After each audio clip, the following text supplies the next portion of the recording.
सत्य की वंदना की है। सत्यम परम धीमहि, सत्यम सच्चिदानंद स्वरूपम परम परमेश्वरम धीमहि ध्यायेम। हम सत्स्वरूप परमात्मा का ध्यान करते हैं। वो परमात्मा कैसा है? जन्मादस्य जन्मादि विकार रहितस्यापि, भगवान जन्म आदि के विकार से परे हैं। उनका जन्म नहीं होता है, उनका अवतार होता है। हम जीवों का जन्म होता है, भगवान का अवतार होता है। अवतरते इति अवतारम, भगवान प्रकट होते हैं, किसी के गर्भ में नहीं जाते। तो आप लोग कह रहे हो भैया भगवान ने माता देवकी के गर्भ से जन्म लिया था, तो गर्भ से नहीं लिया था। भगवान ने ऐसा उनको एहसास करा दिया कि मैं गर्भवती हूँ, भगवान प्रकट हो गए। तो माता को ऐसा लगा मेरे गर्भ से प्रकट हुए हैं, जन्म लिया है। भगवान कभी गर्भ में नहीं आते। और भगवान अवतार लेते हैं किसके लिए? भक्तों के लिए, संतों के लिए। जन्मादस्य तोन्वयाद तरतश चार्थे स्वभिज्ञ स्वराट, भगवान ने जन्म कहाँ लिया था? मथुरा में, जेल में। और जन्म लेते इतरतः गोकुले अन्वयात।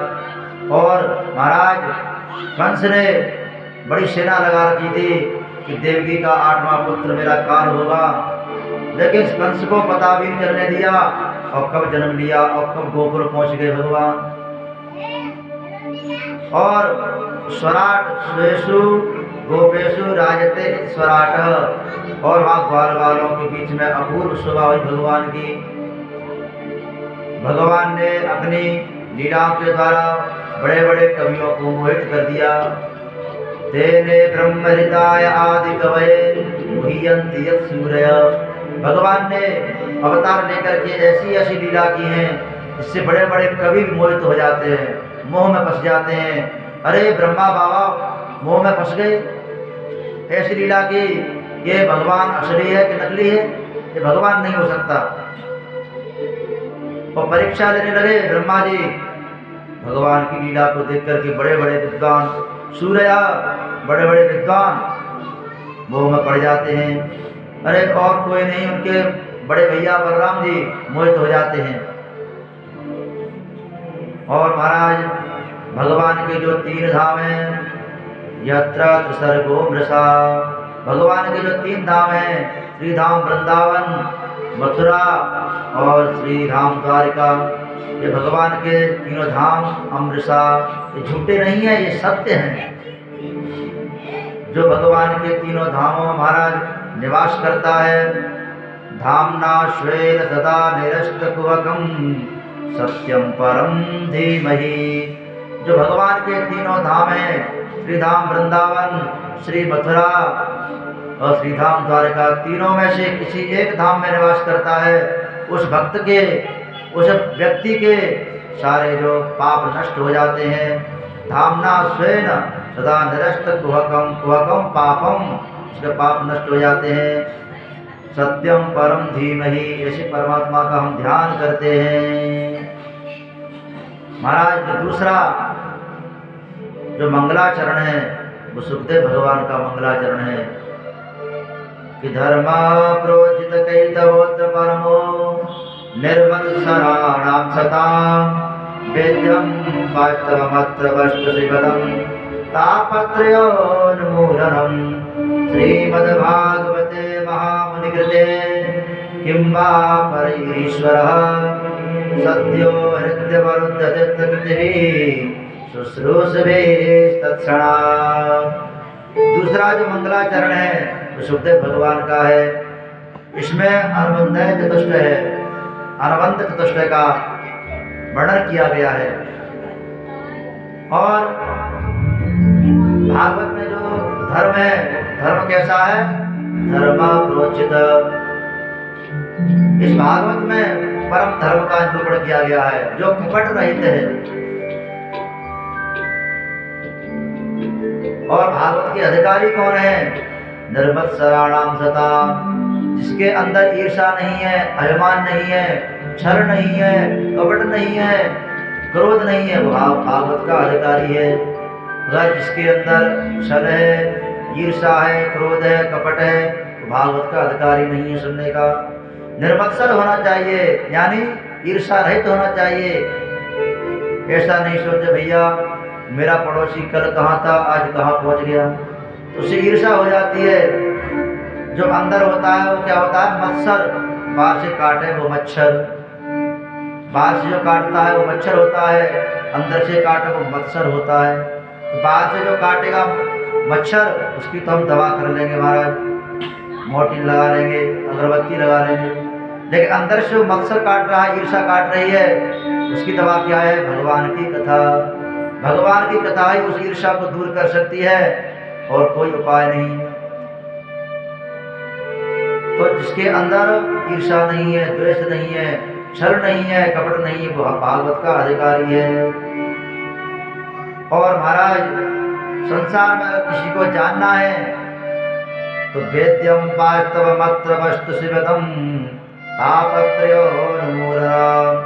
संसार में अगर कोई जानने योग्य वस्तु है तो वास्तव वो जीव, वास्तव वो माया, वास्तव वो जगत। अपने आप को जानिए, हम संसार में किस लिए आए, हमारा क्या कर्तव्य है, हम किस कार्य के लिए आए, अपने आप को पहचानो। वास्तव वो जीव, वास्तव वो माया, भगवान की माया को जानो, भगवान की माया से कैसे बचना है, और वास्तव वो जगत, संसार को पहचानो, संसार में कैसे रहना है हमें। और जो महाराज संसार को पहचान लेता है, अपने स्वरूप को पहचान लेता है, माया को पहचान लेता है, तो उसका शिवदम कल्याण हो जाता है। और भैया भगवान की जो कथा सुनते हैं उस कथा से क्या लाभ मिलता है पता है? बिना लाभ के हम कहीं जाते नहीं हैं। मंदिर में कोई व्यक्ति जाता है, भैया क्या हमें लाभ मिलेगा, क्या फल मिलेगा, मंदिर क्यों जाएं, जाने से क्या लाभ मिलेगा? तो भगवान कहते हैं भैया मेरी जो कथा सुनते हैं उनको लाभ क्या मिलता है, तापत्रयोन्मूलनम्। उनके 3 प्रकार के ताप नष्ट हो जाते हैं, दैहिक, दैविक, भौतिक। 3 प्रकार के ताप है वो नष्ट हो जाते हैं और जीवन में कभी आते नहीं हैं, अगर आ जाते तो मैं नष्ट कर देता हूँ। और महाराज जो भगवान के कथा सुनने का संकल्प करते हैं भगवान के हृदय में अवरुद्ध हो जाते उसी क्षण। सद्यो हृदयवरुद्धकृतिभिः शुश्रूषभिस्तत्क्षणात्। अभी सुना कथा सुनी नहीं है, कथा सुनने की इच्छा की कि हम आगे चल करके व्यास जी महाराज से, गुरु जी से कथा सुनेंगे, अभी सुनी नहीं है, केवल संकल्प किया मन में, उसी समय उसी क्षण भगवान हृदय में अवरुद्ध हो जाते हैं और उसके हृदय को पवित्र कर देते हैं, उसका जीवन धन्य हो जाता है। और तीसरा मंगलाचरण है सूत जी महाराज का।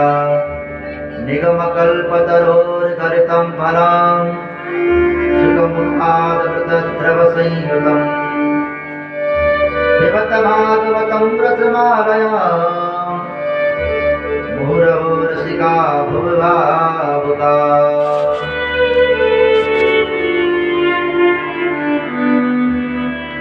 इसमें भागवत का सुनने का अधिकारी कौन है, किसको भागवत सुनने चाहिए, भागवत का पात्र कौन है, वो बताया गया है। नितराम गमयति बोधयति स निगमो वेदः। भागवत क्या है? भागवत वेद रूपी कल्प वृक्ष का पका हुआ फल है और मीठा है। तो महाराज आप कह रहे मीठा है, कैसे मीठा है, आपके पास में क्या प्रमाण है, आप बताएं कैसे मीठा है फल? तो भैया फल का पारखी होता है तोता। तोता जिस फल में चोंच लगा दे वो फल मीठा हो जाता है। या आप ये समझ लो कि तोता उस फल में चोंच लगाता है जो पहले से मीठा होता है। तो इसमें इस फल में भी तोते ने चोंच लगाई है। वो तोता कौन है? सुखदेव जी महाराज। सुखमुखादमृतद्रव संयुतम। यहाँ पर सुखदेव भगवान ने यहाँ पे चोंच लगाई है और इस भागवत रूपी फल में अमृत भरा हुआ है, इसको आप पियो। तो महाराज श्रोताओं ने कहा, लोगों ने कहा अरे महाराज फल कहीं पिया जाता है, रस पिया जाता है, फल तो खाया जाता है। यहाँ मैं इसलिए कह रहा हूँ ये फल है, इसमें ना गुठली है ना छिलका है, इसमें रसी भरा हुआ है, इसलिए कह रहा हूँ पियो। तो कब तक पिए? पिबत भागवतम रसमालयम, इसको कब तक पिए? अरे अभी 10 दिन पहले कथा सुनी थी, अभी 1 महीने पहले कथा सुनी थी, वही कथा है। अरे 6 महीने पहले कथा सुनी थी, वही कथा है, कब तक पिए? ना ना, इसको जब तक पियो जब तक आरयम मोक्ष पर्यंतम, जब तक आपका मोक्ष न हो जाए तब तक पियो, तब तक कथा सुनो। जब आप रसस्वरूप न बन जाए, आपका मोक्ष न हो जाए, तब तक कथा का पान करो। और कथा के अधिकारी कौन है? कथा पान करने के अधिकारी कौन है? मुहुरहो रसिका भुवि भावुका, केवल 2 लोगों के लिए कहा है, रसिक और भावुक। तीसरे व्यक्ति को नहीं बुलाया है। महाराज जो रसिक नहीं होगा ना भावुक होगा, वो कुतर्क की बात करेगा, तर्क करेगा, वो कथा नहीं सुनेगा। इसलिए 2 लोगों को बुलाया सूत जी महाराज ने, रसिका भू भावुका, हे रसिको, हे भावुको आप आइए और भागवत का रसपान करो। क्योंकि तीसरा व्यक्ति वो तर्क करेगा। जैसे कोई व्यक्ति है महाराज, अब किसी को कोई व्यक्ति कांटे चौराहे पर खड़ा है और वहाँ प्यास लगी हुई है, उसको प्यास नहीं है, जो ना रसिक है ना भावुक है, उसको प्यास नहीं है। उसने सोचा कि देखता हूँ बस है ना, बस का टाइम अभी दूर है, 1 घंटे बाद बस आएगी, तब तक मैं क्या करूँ, इस प्याऊ पर जाता हूँ और बाबा दादा बैठे उनसे मैं टाइम पास करता हूँ। और आज वो व्यक्ति प्याऊ पर पहुँचा है और उसने कहा, अरे दादाजी पानी पिलाओगे? हाँ भैया पानी पियो। कि आप पहले आपकी जाति क्या है, आप कौन हो? अरे भैया मैं ब्राह्मण हूँ जाति से। अच्छा ठीक है, तो पानी आप कहाँ से भरते हैं? कुएं से भरते हो तालाब से? अरे नहीं भैया मैं कुएं से भरता हूँ पानी, पानी बहुत अच्छा है, मीठा है, ठंडा है। कहीं ज़्यादा ठंडा तो नहीं, मेरा गला खराब हो जाए? नहीं ज़्यादा ठंडा नहीं, आप पियो तो सही। वो प्रश्न क्यों कर रहा है महाराज? उसको प्यास नहीं लगी है। कहीं उसको प्यास लगी होती ना तो जाति पूछता, ना ये पूछता कहाँ से पानी भरते हो, कुएं से भरते हो तालाब से, ना ये पूछता ठंडा पानी गर्म है। अरे भैया मुझे तो पानी पीना है, मुझे प्यास लगी है, मुझे पानी पिलाओ। इसलिए कहा है कि जो रसिक हैं वो भावुक हैं, उनको बुलाएंगे, बड़े ध्यान से कथा सुनेंगे, वो तर्क नहीं करेंगे। इसलिए रसिका भुवि भावुका, रसिक और भावुक लोगों को बुलाया, तीसरे को नहीं बुलाया। आज महाराज आज कथा प्रारंभ होती है। आज नैमिषारण्य तीर्थ में शौनक आदि 88,000 ऋषि विराजमान हैं और सूत जी महाराज को गद्दी पे विराजमान किया है व्यासपीठ पर, और चरणों में प्रणाम करके जो शौनक जी महाराज हैं उन्होंने प्रश्न किए हैं, 6 प्रश्न किए हैं। जो 88,000 शौनक आदि ऋषि हैं उनमें प्रधान श्रोता है शौनक जी महाराज, उन्होंने 6 प्रश्न किए हैं। किं श्रेय शास्त्रसारकः स्वावतार प्रयोजनम, किं कर्म केवताराश्च धर्म कम शरणं गतः। हे गुरुदेव, हम आपसे 6 प्रश्न करते हैं, आप हमारे प्रश्नों का उत्तर दीजिए। किं श्रेय, हमारा मनुष्य के लिए कल्याण का साधन क्या है, मनुष्य का कल्याण कैसे हो। शास्त्र सारकः, और शास्त्रों का सार क्या है। शास्त्र बहुत हैं, समय बहुत कम है, हमको शास्त्र नहीं सुनने, हमको सार सुनना है, सार सुनाइए। और स्व अवतार प्रयोजना, हमारा तीसरा प्रश्न कौन सा है? स्व अवतार प्रयोजना, भगवान अवतार क्यों लेते हैं? कर्तुम अकर्तुम अन्यथा कर्तुम सर्वसमर्थ जगदीश्वर, भगवान अवतार क्यों लेते हैं? जब करने में समर्थ है, न करने वाले को समर्थ है, तो भगवान अवतार क्यों लेते हैं? जब भगवान बैठे बैठे राक्षसों को जन्म दे सकते हैं, तो क्या बैठे बैठे मार नहीं सकते? और से मार भी सकते हैं।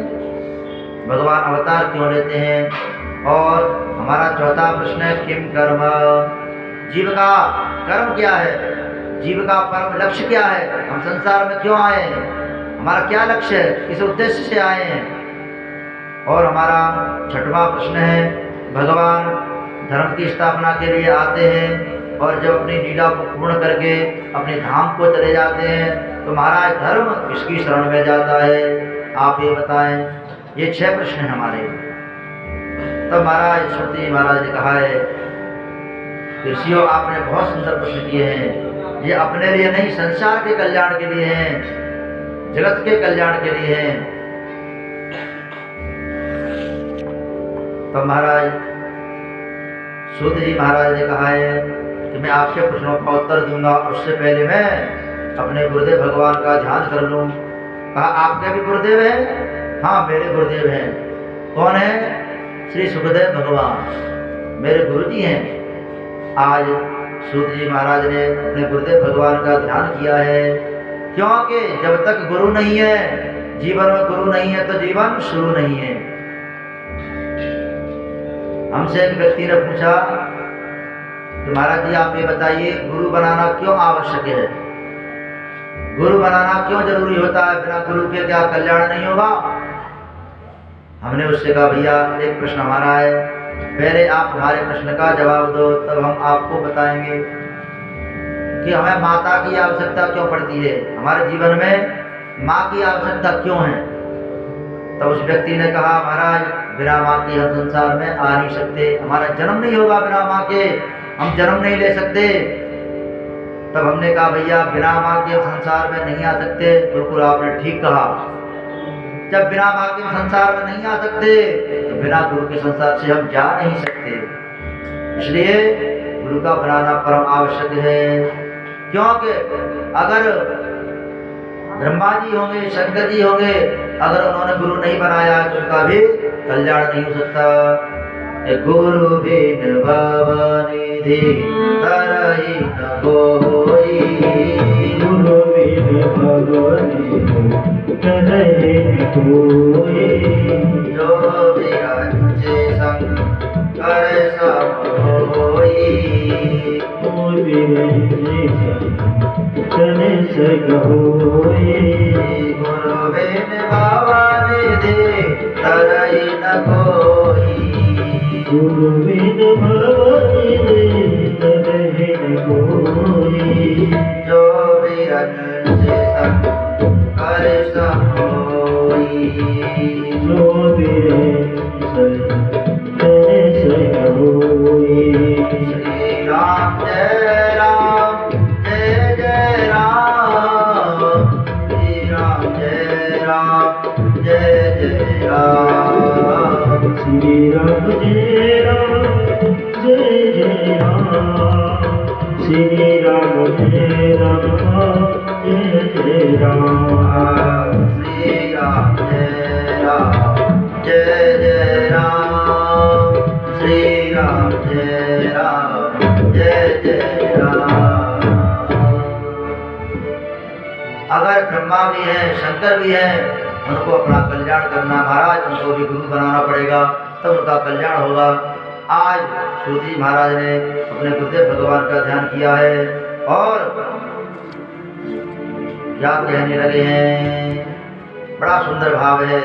आज गुरुदेव भगवान का ध्यान किया है श्री सूत जी महाराज ने और प्रार्थना की है सुखदेव भगवान का ध्यान किया है।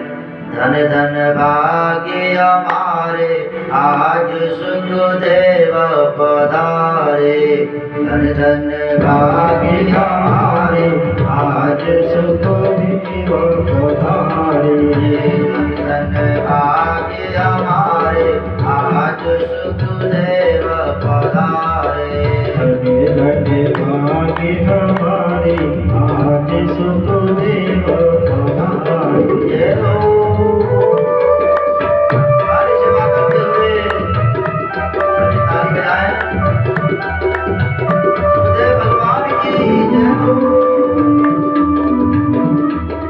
हम सभी के बीच में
Hare